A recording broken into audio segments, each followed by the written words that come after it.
ധർമ്മസ്ഥലയിൽ മലയാളി പെൺകുട്ടിയുടെ മൃതദേഹം മറവ് ചെയ്തിട്ടുണ്ടെന്ന് മുൻ ശുചീകരണ തൊഴിലാളിയുടെ വെളിപ്പെടുത്തൽ. താൻ മൃതദേഹങ്ങൾ കുഴിച്ചിടുന്നത് കണ്ടവരുണ്ട്, അസ്ഥികൾ ലഭിക്കുമെന്ന് തനിക്ക് ഉറപ്പുണ്ടെന്നും ശുചീകരണ തൊഴിലാളി പറയുന്നു.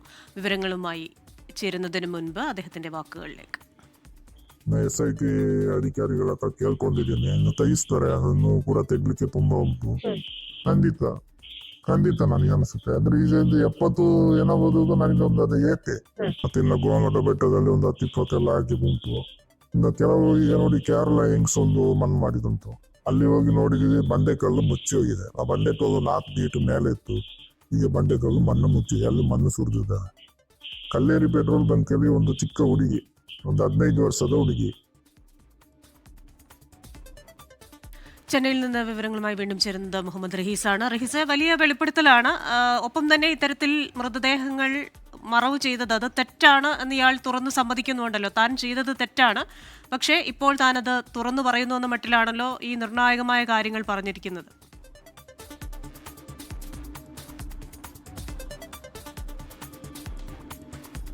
ക്രിസ്റ്റീന, കഴിഞ്ഞ കുറച്ചു ദിവസങ്ങളായി ശുചീകരണ തൊഴിലാളിയുടെ മൊഴി, അദ്ദേഹത്തിൻ്റെ മൊഴിയിലുള്ള വിശ്വാസ്യത, അദ്ദേഹം ഏതെങ്കിലും സംഘത്തിനൊപ്പം ചേർന്നു എന്ന് പ്രവർത്തിക്കുകയാണോ, അതിൻ്റെ പിന്നിൽ എന്തൊക്കെയാണ്, ആരൊക്കെയാണെന്നതൊക്കെ സംബന്ധിച്ച് വലിയ ചർച്ചകളാണ് ഈ സമൂഹ മാധ്യമങ്ങളിൽ നടന്നുകൊണ്ടിരിക്കുന്നത്. കാരണം കഴിഞ്ഞ 2 ആഴ്ചയായി നടത്തിയ പരിശോധനയിൽ 2 സ്പോട്ടുകളിൽ നിന്ന് മാത്രമാണ് അസ്ഥികൾ ലഭിച്ചിട്ടുള്ളത്. അതിന് പിന്നാലെയാണ് അദ്ദേഹം ഇപ്പോൾ മാധ്യമങ്ങൾക്ക് മുന്നിലെത്തി അദ്ദേഹത്തിൻ്റെ ഒരു ടേക്ക് എന്താണ് ആ വിഷയത്തിൽ, അദ്ദേഹത്തിൻ്റെ വിശദീകരണമൊക്കെയും അദ്ദേഹം നൽകുന്നുണ്ട്. അത് പ്രധാനമായിട്ടും താൻ ഉന്നയിച്ച കാര്യങ്ങളുടെ ആ ഒരു ശക്തി അല്ലെങ്കിൽ അതിൻ്റെ ഒരു ശരിയായ ദിശ ഒരിക്കലും മാറിപ്പോകരുത് എന്നുള്ള ആഗ്രഹപ്രകാരമാണ് മാധ്യമങ്ങളുടെ മുന്നിൽ വന്നതെന്ന് അദ്ദേഹം പറയുന്നുണ്ട്.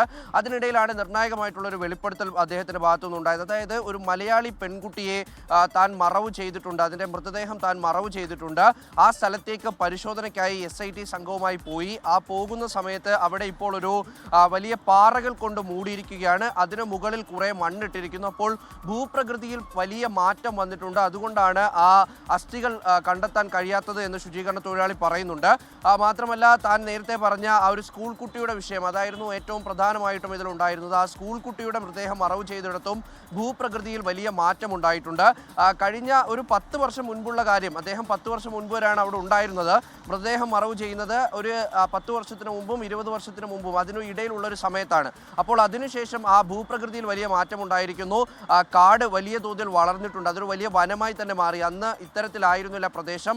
മാത്രമല്ല, അടിക്കടി മഴ പെയ്യുന്നുണ്ട്, കുന്നൊക്കെയും ഇടിഞ്ഞു താന്നു, മണ്ണുകൾ ഒരുപാട് ഒലിച്ചുപോയി. അപ്പോൾ പല സ്ഥലത്തു നിന്നും മൃതദേഹം കണ്ടെത്താൻ കഴിയാത്തതിൽ തനിക്ക് വിഷമമുണ്ട്, ആശങ്കയുണ്ട്.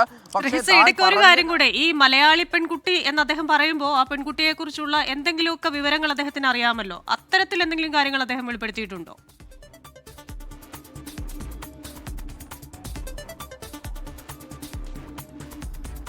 ക്രിസ്റ്റീന, ഈ കേസുമായി ബന്ധപ്പെട്ട് ഈ പെൺകുട്ടികളുടെ വിവരങ്ങൾ മാത്രമല്ല, ആരൊക്കെയാണ് ഒപ്പം പോയിട്ടുള്ളത് മൃതദേഹം മറവ് ചെയ്യാൻ, ചില റൂം ബോയ്കളൊക്കെയും പല ഹോട്ടലുകളിലെയും റൂം ബോയ്കളൊക്കെ അദ്ദേഹത്തിനൊപ്പം പോയി ഈ മൃതദേഹം മറവ് ചെയ്തു എന്നൊക്കെ അദ്ദേഹം ഈ ഇൻ്റർവ്യൂവിൽ പറയുന്നുണ്ട്. പക്ഷേ അതിനപ്പുറത്തേക്ക് ആര് എന്ത് എന്നുള്ളതിനെ ഒന്നും പറ്റി അദ്ദേഹം പറയുന്നില്ല. അത് SITക്ക് മുമ്പാകെ താൻ അറിയാവുന്ന വിവരം മുഴുവൻ നൽകിയിട്ടുണ്ട്. മാത്രമല്ല, കോടതിയിലും താൻ രഹസ്യമൊഴിയിൽ അറിയാവുന്ന വിവരങ്ങൾ മുഴുവൻ നൽകിയിട്ടുണ്ടെന്ന് പറയുന്നു. ഈ മലയാളി പെൺകുട്ടി എന്നുള്ളത് അദ്ദേഹം ഒരു 2-3 ഇടത്ത് ഇപ്പോൾ പരാമർശിച്ചിട്ടുണ്ട്, പല തവണയായി, ആദ്യവും അവസാനവും ഇപ്പോഴുമൊക്കെ.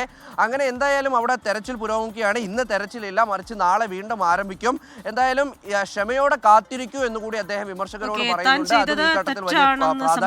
ശുചീകരണ തൊഴിലാളി താൻ മറവ് ചെയ്തവരുടെ കൂട്ടത്തിൽ ഒരു മലയാളി പെൺകുട്ടിയുടെ മൃതദേഹവും ഉണ്ട് എന്നാണ് പറയുന്നത്. കൂടുതൽ വിശദാംശങ്ങൾ വ്യക്തമാകേണ്ടിയിരിക്കുന്നു. റഹീസാണ് വിവരങ്ങൾ നൽകിയത്.